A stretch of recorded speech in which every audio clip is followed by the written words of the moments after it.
ఇంకో మతాన్ని ఎప్పుడు ద్వేషించాల. కానీ ఈరోజు నేను మాట్లాడుతుంది ఈ ప్రాయశ్చితం దేనికి దీక్ష అనుకుని నేను ఎప్పుడు మీ అందరికీ తెలుసు 5 సంవత్సరాల వైసీపీ పాలనలో ఇదే దేవాలయంలో కనకదుర్గ అమ్మవారి రథం తాలూకు మన సింహాలు మాయమైనవి, కొన్ని ఇబ్బందులు తప్పులు జరిగినాయి అంటే ఒక్కొక్కరు ఎలా మాట్లాడారు వైసీపీ నాయకులు. వాళ్ళెవరు ముస్లిమ్స్ కాదు, హిందూస్ కాదు, వాళ్ళెవరు ముస్లిమ్స్ కాదు, క్రిస్టియన్స్ కాదు, హిందువులే అందరూ. పొద్దున్న లేస్తే తాళ్ళు కట్టుకునే వాళ్ళు, బొట్లు పెట్టుకునే వాళ్ళే. కానీ ఒక తప్పు జరిగింది, ఒక అపవిత్రం జరిగింది అంటే పదవులు అనుభవిస్తూ ఉన్నవాళ్ళు, పొద్దున లేస్తే గుళ్ళకి వెళ్ళేవాళ్ళు, వీళ్ళు అపహాస్యం చేస్తూ ఉన్నారు, వీళ్ళు వెటకారం చేస్తూ ఉన్నారు. ఈ ఎంటైర్ ఈ విషయంలో వాళ్ళు మతం పుచ్చుకున్నారా లేదో నాకు అన్నీ తెలియదు. వైవి సుబ్బారెడ్డి గారు ఉన్నారు, భూమన కరుణాకర్ రెడ్డి గారు ఉన్నారు, వారి కుటుంబ సభ్యులు ఉన్నారు. ఎవరైనా సరే మీరు మతం పుచ్చుకున్నారా లేదో నాకు తెలియదు. అవన్నీ అది మీ బయటికి చెప్పుకుంటారా లేదో నాకు తెలియదు. నేను అది కూడా మాట్లాడట్లా. కానీ మీరు బాధ్యత తీసుకున్నారు. మీరు హైందవ ధర్మాన్ని కాపాడుతానని మీరు బాధ్యత తీసుకున్నప్పుడు కాపాడాల్సిన అవసరం మీ మీద ఉంది. బోర్డుని మీరు స్థాపించారు, మేము స్థాపించాల. తప్పులు జరిగినాయి. తప్పులు జరిగితే వైఎస్ జగన్ గారు ఏం చెప్పాలి? ఒకవేళ నాకు తెలియకుండా మేము ఆయన బ్లేమ్ చేయట్లా. కానీ మీ ఆధ్వర్యంలో జరిగింది, మీరు కాన్స్టిట్యూట్ చేసిన బోర్డు వల్ల జరిగిన తప్పిదాలు ఇవి. మేము ఇవి కనుగొన్నాం. ల్యాబ్ టెస్టులు ఇవన్నీ మేము ఆటలాడతామా? ఇవన్నీ బాధ్యత లేదా? కనుక చాలా బలమైన సనాతన ధర్మాన్ని పాటించేవాడిని. దాకా మా ఇంట్లో రామనామం ఉండేది, రామ జపం ఉండేది మా ఇంట్లో. అలాంటి రామభక్తులం మేము. కానీ రామతీర్థం విగ్రహాన్ని, రాముడి విగ్రహాన్ని శిరచ్ఛేదం జరిగినప్పుడు ఒక సగటు సనాతనవాదిగా, సగటు హిందువుగా బయటకు వచ్చి చాలా గొడవలు చేయగల సత్తా ఉన్నవాడిని గుర్తుపెట్టుకోండి. ఇది ముఖ్యంగా వైసీపీ నాయకులకి, నన్ను విమర్శించే దేశ యావత్తు నన్ను విమర్శించే ప్రతి ఒక్కరికి తెలియజేస్తున్నా. గొడవ పెట్టుకోవాలంటే చాలా బలంగా గొడవ పెట్టుకోవాలి. కానీ నాది పేదవాళ్ళ కష్టాలు, క్రిమినలైజేషన్ ఆఫ్ పాలిటిక్స్, వీటి మీద మేము మాట్లాడతాం, వీటి మీద తప్పించాం. ప్రజలు బాగుండాలి, కాన్స్టిట్యూషన్ వాల్యూస్ని అప్హోల్డ్ చేయాలి, రాజ్యాంగం బాగుండాలి, వీటి కోసం తపన పడేవాళ్ళం. కానీ సెక్యులరిజం పేరు మీద, secularism is not one way, it's two way. Secularism అంటే కూర్చోబెట్టి ఒక్క సైడ్ నుంచి వచ్చేది కాదు, అన్ని సైడ్ నుంచి రావాలి. ఇది చాలా ఆవేదన కలిగిస్తుంది. కొన్ని దశాబ్దాలుగా చూస్తున్నారు ప్రతి హిందువు. దీంట్లో మిగతా మతాల ప్రస్తావన కంటే కూడా నేను ఎక్కువ ప్రస్తావన చేస్తుంది.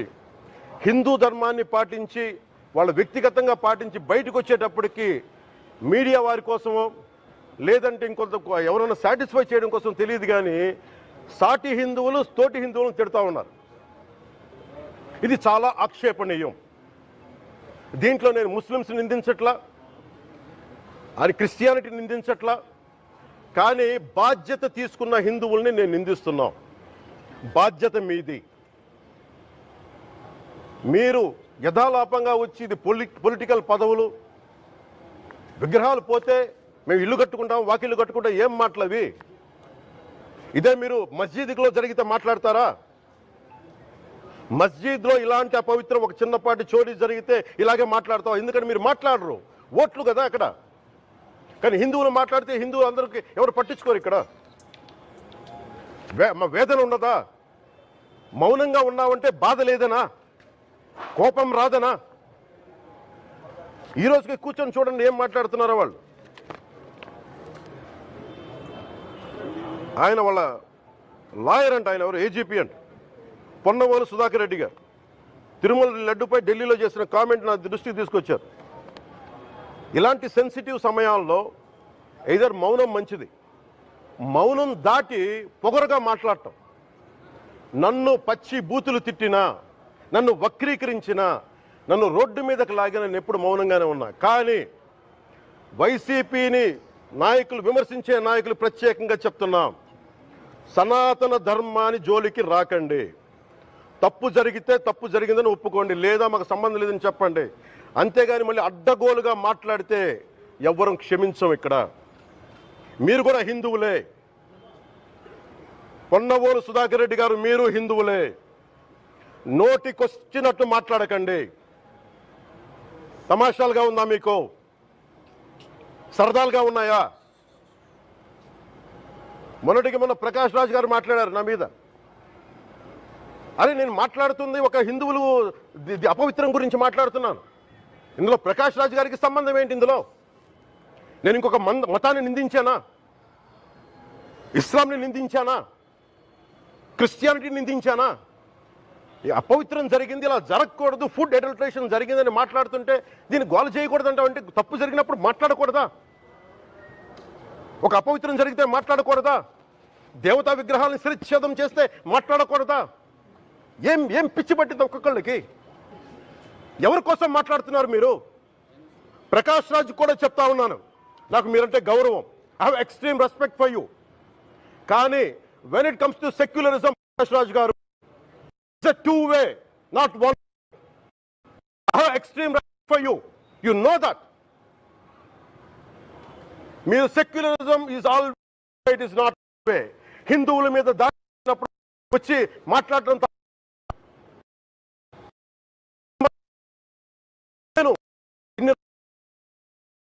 మంది కౌలు రైతులకు ఇచ్చాను, ఎంతమంది ముస్లిం ఇస్లాం రైతాంగానికి ఇచ్చాను నేను. ఇదే ఎన్ని మద్రాసాలకి డబ్బులు ఇచ్చాను నేను, 25 లక్షలు 30 లక్షలు ఇచ్చాను, నేను ఇచ్చినవాడిని. నేను నాకు అన్యమతం ఇస్లాం మీద గౌరవం ఉన్నవాడిని, క్రిస్టియానిటీ మీద గౌరవం ఉన్నవాడిని, చిన్నప్పటి నుంచి కూర్చొని మిషనరీ స్కూల్లో చదువుకున్నవాడిని. నా టీచర్ చెప్పే సూక్తి తను తగ్గించుకున్నవాడు హెచ్చింపబడని చెప్పి బైబుల్ సూక్తిని ప్రతిసారి కోట్ చేస్తూనే ఉంటాను. ఇది నా గౌరవం, ఇది నేను చూపించే గౌరవం. మీరు మాట్లాడితే కూర్చొని నేను పాటించే ధర్మానికి అపవిత్రం జరిగినప్పుడు నేను మాట్లాడకూడదు, మౌనంగా ఉండాలి. సెక్యులరిజంకి విఘాతం అంటే ఏంటి? సెక్యులరిజంకి విఘాతం నా ఇంటి మీద దాడి జరిగినప్పుడు నేను మాట్లాడకూడదా? నా ఇల్లు 10 మందికి ఆశ్రయం ఇస్తుంది. నా సనాతన ధర్మం అన్ని ధర్మాలకి ఆశ్రయం అయితే దానికి దాడి జరిగినప్పుడు, దాని మీద అపవిత్రం జరిగినప్పుడు దానికి కూడా మాట్లాడకూడదంటే ఏం మాట్లాడాలి మీతోటి? ప్రకాష్ రాజ్ గారు, you have to learn your lessons. I respect you. It's not just Prakash Raj Garu, all the people who thinks in the name of secularism, you're going haywire. Let me tell you guys, we are extremely hurt. Don't make a mockery out of our sentiments. We are deeply, deeply hurt. It's not fun for you, fun for you. Maybe it might be fun for you. It is not fun for us. It's a deep anguish, deep pain. Don't you ever forget. Before you come and think 100 times and talk about Sanatana Dharma. Enough of this. చాలు. ఇష్టానికి మాట్లాడుతూ ఉన్నారు సనాతన ధర్మం మీద. అయ్యప్ప స్వామి మీద మాట్లాడతారు, సరస్వతి దేవి మీద మాట్లాడతారు, అల్లా మీద మీరు మాట్లాడగలరా? మహమ్మద్ ప్రవక్త మీద మీరు మాట్లాడగలరా? జీసస్ మీద మీరు మాట్లాడగలరా? అందరూ కూర్చొని సనాతన ధర్మం మీద, వినాయకుడి మీద జోకులు వేస్తారు, దుర్గాదేవి మీద జోక్స్ వేస్తారు, సరస్వతి దేవి మీద జోక్స్ వేస్తారు. మా మనోభావాలు గాయపడవా? మాకు బాధ ఉండదా? అందుకే నేను ప్రతిపాదించింది ఏంటంటే ప్రతి దానికి రావలేకపోతున్నాం. సనాతన ధర్మ రక్షణ board is order of the day. ప్రతిసారి కూర్చోబెట్టి మేము డిఫెండ్ చేసుకోలేం. ఇది ప్రతి సగటు హిందువు తాలూకు ధర్మం. ఇదే ఇస్లాం మీద దాడి జరిగితే ఎంతమంది బయటకు వస్తారు, ఎంతమంది నిరసన తెలియజేస్తారు? రోడ్ల మీదకి రమ్మని చెప్పట్లా. కనీసం మీకు కోపం కూడా రాకపోతే మేము ఏం చేస్తాం? గుడికి వెళ్ళే ప్రతి హిందువు బాధ్యత కాదా ఇది? నా ఒక్కరి బాధ్యతైనా, మా బాధ్యతైనా, మీది కాదా? ధర్మాన్ని పరిరక్షించడానికి మీ బాధ్యత కాదా?